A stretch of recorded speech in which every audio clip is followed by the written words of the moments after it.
plug these stairs. HPD is 99%. You want to get up in the top? Profit last year alone did not pay 1 cent of income tax in the state of Connecticut. Okay? If they paid their income tax last year, their fair share, they would pay $500 million. That could have bought a lot of police cars.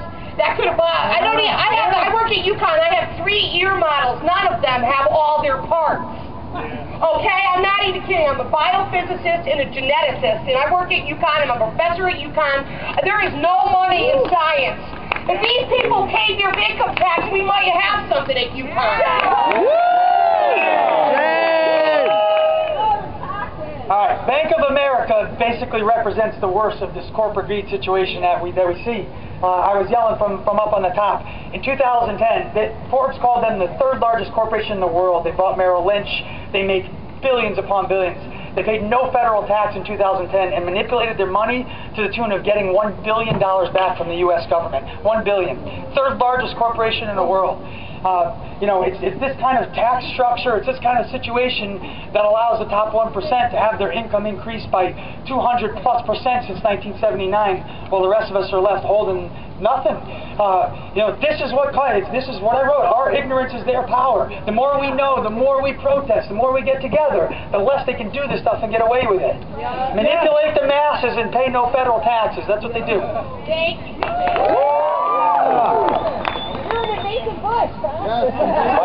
My check.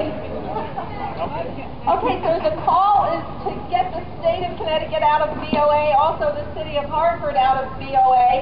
And if anybody does not have and still needs information about credit unions, local credit unions, community banks, there's still sheets around here. Please take your money out during this next week. Please take your money out during this next week. I've had a credit union for 20 years, and they are so wonderful. No fees.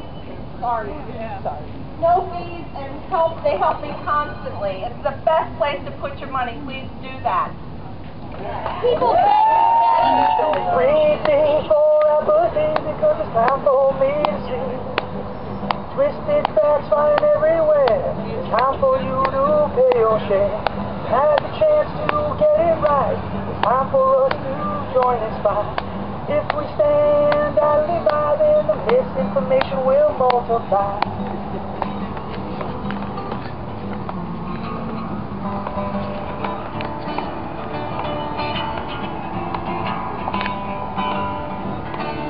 A lot of you did a lot of statistics today.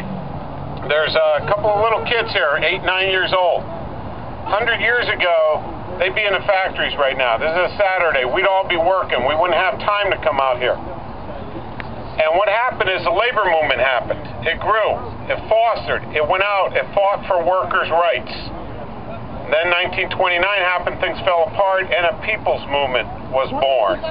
AFL-CIO and people throughout this country went and stopped foreclosures, started working against the money interest, and they put regulations on them.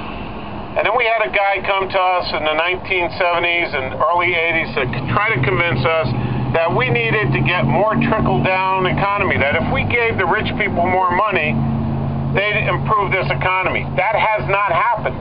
It wasn't true in 1980. It wasn't true in 1990. It wasn't true in 2000.